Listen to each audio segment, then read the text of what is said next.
Bismillahirrahmanirrahim. Assalamualaikum warahmatullahi wabarakatuh. Setelah menerima wahyu yang pertama di Gua Hira, Nabi Muhammad SAW tidak menerima wahyu lagi sampai beberapa hari lamanya. Hal ini membuat Nabi Muhammad SAW dirundung duka dan kesedihan. Nabi Muhammad kembali melakukan aktivitas seperti semula, yaitu bertafakur di Gua Hira. Suatu ketika, saat Nabi Muhammad menuruni lembah, ada suara nyaring memanggilnya. Nabi Muhammad kemudian menoleh ke kanan, akan tetapi beliau tidak melihat siapapun. Menoleh ke kiri, juga tidak melihat siapapun. Kemudian beliau melihat ke depan, beliau juga tidak melihat siapapun. Menoleh ke belakang, beliau juga tidak melihat siapapun. Nabi Muhammad pun mendongakkan kepalanya dan melihat ke arah atas. Akhirnya beliau melihat sesuatu. Ternyata di atas terdapat malaikat yang mendatangi Nabi Muhammad di Gua Hira. Malaikat itu sedang duduk di atas kursi menggantung di antara langit dan bumi.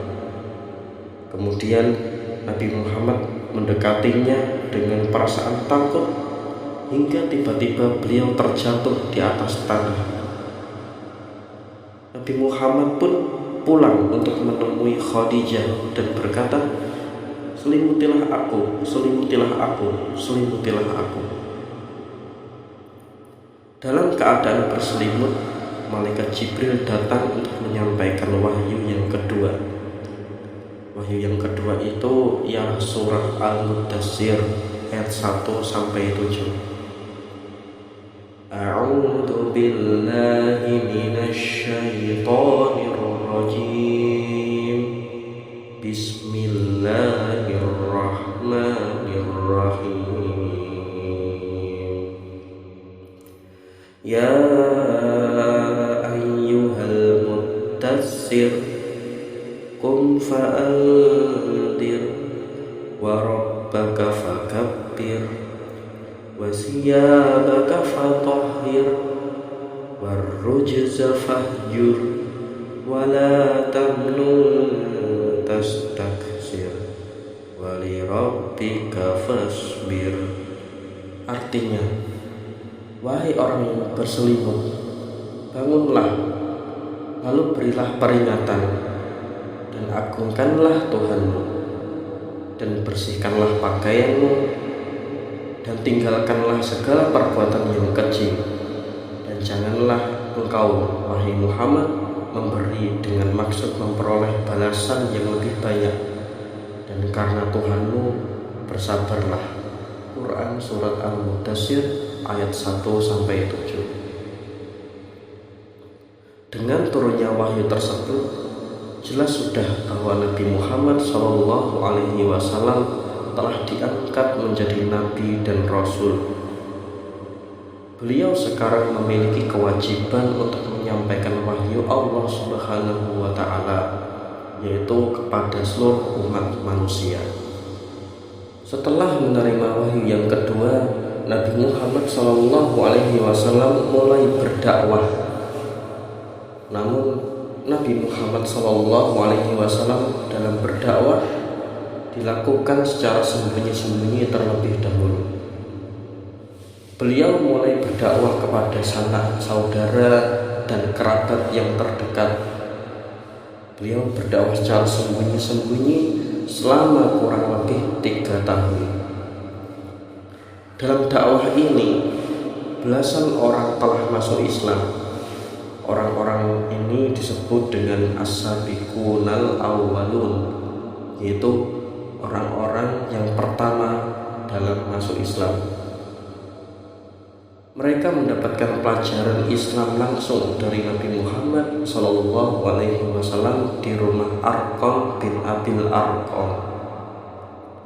Setelah berdakwah secara sembunyi-sembunyi, kemudian turunlah perintah dari Allah Subhanahu wa Ta'ala untuk berdakwah secara terang-terangan.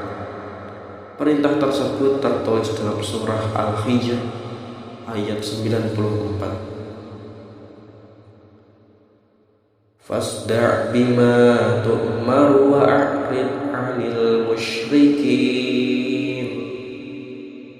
Artinya, maka sampaikanlah wahai Muhammad secara terang-terangan segala apa yang diperintahkan kepadamu, dan berpalinglah dari orang yang musyrik. Quran surat Al-Hijr ayat 94. Setelah turun perintah tersebut, Nabi Muhammad mengumpulkan para pembesar suku Quraisy di Bukit Sofa.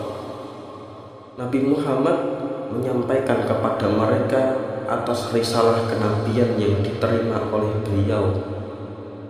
Nabi Muhammad juga menyampaikan inti dari ajaran Islam. Namun, kebanyakan orang yang hadir ketika itu menolak ajakan Nabi Muhammad SAW. Mereka menganggap bahwa ajaran Nabi Muhammad bertentangan dengan ajaran nenek moyang mereka. Hanya sedikit saja di antara mereka yang mau menerima. Bahkan paman Nabi Muhammad sendiri, yaitu Abu Lahab, menentang keras ajakan Nabi Muhammad SAW.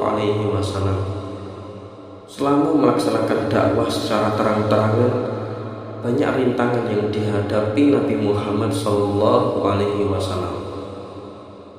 Meski banyak yang menentang dan menolak ajaran Islam, Nabi Muhammad tetap sabar dan selalu bersemangat untuk menyebarkan ajaran Islam. Seiring berjalannya waktu, ajaran Islam tersebar dan dapat diterima oleh sebagian masyarakat Mekah. Cukup sekian, semoga bermanfaat. Jangan lupa like, komen, share, serta subscribe supaya channel ini lebih berkembang. Wassalamualaikum warahmatullahi wabarakatuh.